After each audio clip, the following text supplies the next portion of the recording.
This is coming off Frightfest UK. So what was that experience like, just being a part of like, you know, the premiere atmosphere again, having that crowd energy, just absorbing the film? Yeah, it was a lot of fun. It was exciting, you know, because I don't know, I'm a big fan of the festival. So being there, and I think there's just something kind of unique about getting to see the film. And this was the first time I had seen this version of it. So getting to see it with a live audience was kind of fun because, and scary, I guess, because you get to see their reaction. So it was cool. It was good. And their energy, you kind of feed off that. And we got a really strong response. So it was exciting. When you got the script, or when you were kind of presented with this project, did you know the twists and turns, or did you kind of get to like, Alicia, did you get to like read it and then be like, oh, like I'm kind of feeling like something's about to happen here? Yeah, I mean, when I was reading it for the first time, I had no idea what was going to happen. So I just went on the ride. And what I love the most about watching the movie is how emotional I got at the end. As a audience goer, I think it's so moving, and that just tells me how much I cared about these people as I went on the journey. Because there's, you know, I found myself blubbering in tears at the end. You know, I love that you both have played these characters like fans adore, with massive fan bases. So what was it like when you two met for the first time? Like, did you have, you know, what were your first impressions of each other when you started working together? Well, first and foremost, I don't think it's quite fair to compare the characters that I've played to Pretty Little Liars doesn't have a massive fan base. But obviously I was you know, very familiar with Alicia and her work. And it was cool for me because I was intrigued by her as an actress, and I really just thought that there was something just like kind of hidden there, and it was fun to meet her for the first time because she's so much she's so different, I guess, because, you know, I grew up with her, and this is weird to say, I'm sorry, Alicia, but I grew up with you, and she's so instinctive and brilliant that she kind of blew me out of the water. I think the first time we met and the first time we read together, I was shocked. So I don't know if she would say the same, but so nice. I didn't know that. Yeah, now you do. So nice. Well, I think that Drew and I first met each other while he was running in the hills. Isn't that the first time we met? That is true. Yeah, that is true. And that was fun. And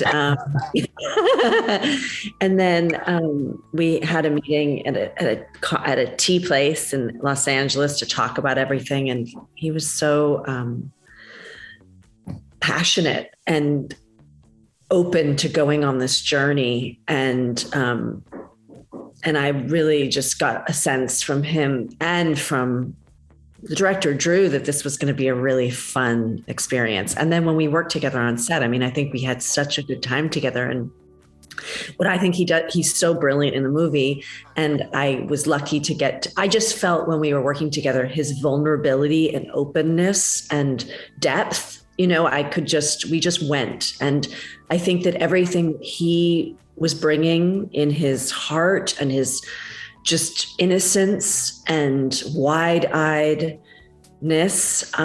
was everything that Henrietta was looking for in the world, you know, and it was this purity. He was so just present and undamaged, you know. I mean, of course, he's got a lot of damage that we'll figure out, but he's so available and excited by everything, and you know, it's just so pure and loving and lovely. And of course, there's parts that aren't when they first meet, but I think that's what it was really fun to work with and play with him in that state. And I think we worked together beautifully. I loved being with him. I loved working with him. I loved staring into his eyes. All of that was good. And I think Henrietta's reaction to him is just like, wow, this is the most, everything I could have ever wanted is happening right now. This is what I want the world to be. Yeah. I mentioned both of your fan bases, and Alicia, one of my favorites from you is, of course, Batgirl. And by the way, love that TikTok from the other day. I loved your reaction. What do you think of Leslie Grace taking on the Batgirl mantle? I know she's doing Barbara Gordon, but any chance you two have spoken or will speak? I'm the least up to speed on anything in our industry, so I don't know anything about this. You're bringing the news to me right now. So I have nothing to say about it because I don't know, but I'm sure she'll be fantastic. I don't even know who that is. That's how terrible. Have you seen In the Heights? No. I saw no. Did I see did I see it on Broadway? No, I didn't. You got to watch the movie. I think it's on HBO Max, but she's one of the leads in it, and yeah, she's great. I would love to. She's really strong in that. I think she's gonna be fantastic. I really do. Yes, my God. It's just this news. You see, I live under a rock. I'm working. Are you shooting something right now? I feel like Atlanta's the hot spot for filming things. What are you working on? Gorgeous apartment in Atlanta. I'm working on a movie with Benicio del Toro and Justin Timberlake and Eric Bogosian and Francis Fisher and Michael Pitt. And it's really, really cool. And I have a 10-year-old son. So my brain I never know what's going on with our industry at all. All respect to Leslie. I'm sure it's going to be amazing.